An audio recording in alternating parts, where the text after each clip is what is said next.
महाकुंभ में पहुंचे नागा साधु के रोचक तथ्य को जानकर हैरान हो जाएंगे। कुंभ से पहले और कुंभ के बाद नागा साधु कहां हो जाते हैं गायब। जानिए किस प्रकार की है इन सन्यासियों की रहस्यमयी दुनिया।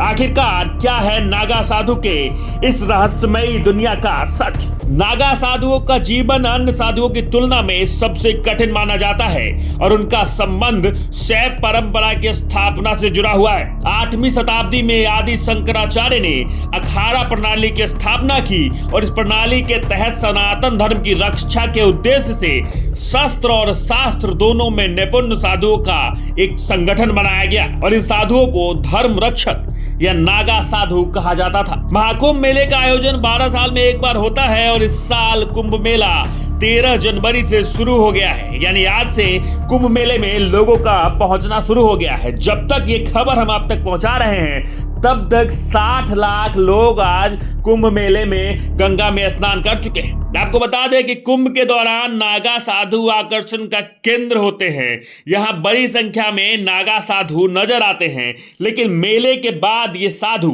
कहीं नजर नहीं आते। फिर ये कहाँ गायब हो जाते हैं। लाखों नागा साधु बिना किसी गाड़ी का इस्तेमाल किए और लोगों की नजर में आए बिना कुंभ पहुंचते हैं।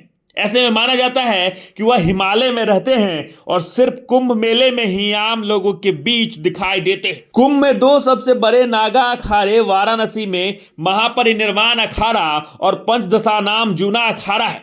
ज्यादातर नागा साधु भी यहीं से आते हैं। नागा साधु अक्सर त्रिशूल लेकर चलते हैं और अपने शरीर को भस्म से ढकते हैं। वह रुद्राक्ष माला और जानवरों की खाल के कपड़े पहनते हैं। कुंभ मेले में सबसे पहले उन्हें स्नान करने का अधिकार होता है। उसके बाद ही बाकी श्रद्धालुओं को स्नान करने की अनुमति दी जाती है। लेकिन मेले के बाद सभी अपनी अपनी रहस्यमयी दुनिया में वापस लौट जाते हैं। नागा साधु भगवान शिव के अनुयायी होते हैं, जिनके पास तलवार, त्रिशूल, गदा, तीर, धनुष जैसे हथियार होते थे।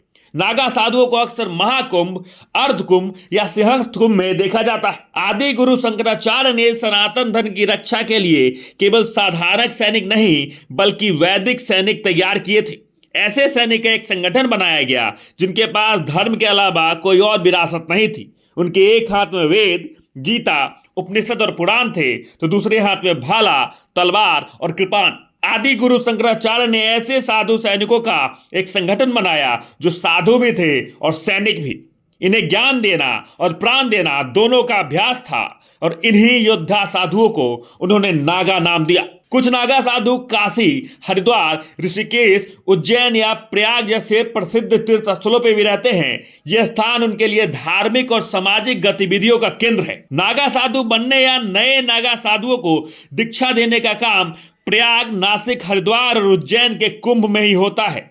लेकिन इन्हें अलग अलग नागा साधु कहा जाता है। जैसे प्रयाग में दीक्षा लेने वाले नागा साधु को राजराजेश्वर कहा जाता है और उज्जैन में दीक्षा लेने वाले को खूनी नागा साधु कहा जाता है और हरिद्वार में दीक्षा लेने वाले को बर्फानी नागा साधु कहा जाता है। इसके साथ ही नासिक में दीक्षा लेने वाले को बर्फानी और खिचड़िया नागा साधु कहा जाता है। नागा साधु पूरे भारत में धार्मिक यात्राएं भी करते हैं। वो अलग अलग मंदिरों और धार्मिक स्थलों पर जाकर और धार्मिक आयोजनों में भाग लेकर अपनी उपस्थिति दर्ज कराते हैं। कई नागा साधु गुप्त रहते हैं और आम समाज से दूर जिंदगी बिताते हैं।